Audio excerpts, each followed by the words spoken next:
संजय शिरसाट यांनी अंतरवाली सराटीत मनोज जरांगे यांची भेट घेतली। मनोज जरांगे यांच्याबाबत कालीचरण महाराज यांनी आक्षेपार्ह भाषेत टीका केली होती।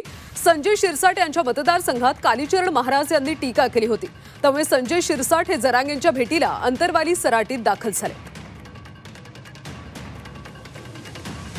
संजय शिरसाट हे अंतरवाली सराटीत दाखल झाले। ते मनोज जरांगेंच्या भेटीसाठी गेले। मनोज जरांगे यांच्याबाबत कालीचरण महाराज यांनी सभेमध्ये आक्षेपार्ह भाषेत टीका केली होती। संजय शिरसाट यांच्या मतदारसंघात कालीचरण महाराज यांनी ही टीका केली होती आणि त्यामुळेच संजय शिरसाट हे जरांगेंच्या भेटीसाठी अंतरवाली सराटीत दाखल झाले। सविस्तर माहिती घेऊयात आमचे प्रतिनिधी विशाल करोळे यांच्याकडून।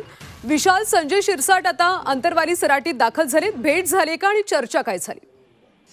गेल्या 2 दिवसांपूर्वी कालीचरण महाराज यांची सभा आयोजित करण्यात आली होती आणि संजय शिरसाट यांच्या औरंगाबाद पश्चिम मतदारसंघात ही सभा झाली होती। त्यावेळेस मनोज जरांगे यांच्यावर टीका करताना कालीचरण यांनी आक्षेपार्ह विधान केले होते आणि त्यामुळे मराठा समाजाचं भावना दुखल्या असल्याचं मराठा समाजाचं म्हणणं होतं आणि त्यावर जरांगे यांनी सुद्धा उत्तर दिलं होतं। या सगळ्या पार्श्वभूमीवर येणाऱ्या निवडणुकीत फटका बसू नये, मराठा मतांचा फटका बसू नये यासाठी संजय शिरसाट अंतरवाली सराटीला गेलेले आहेत आणि यावेळेस ते जरांगे यांची भेट घेणार आहे। अजून भेट होऊ शकलेली नाही आहे। जरांगे थोडी तब्येत बरी नसल्यामुळे झोपलेले असल्याचं कळत आहे।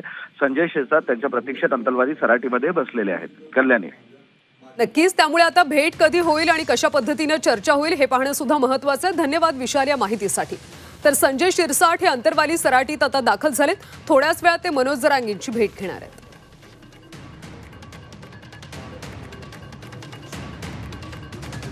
संजय शिरसाट हे जरांगेंच्या भेटीसाठी आता अंतरवाली सराटीमध्ये दाखल झालेत। कालीचरण महाराज यांनी मनोज जरांगे यांच्याबाबत आक्षेपार्ह भाषेत टीका केली होती आणि त्यानंतर आता शिरसाट हे जरांगेंच्या भेटीसाठी दाखल झाले। त्या दोघांमध्ये भेट झाल्याची सुद्धा आता माहिती मिळते।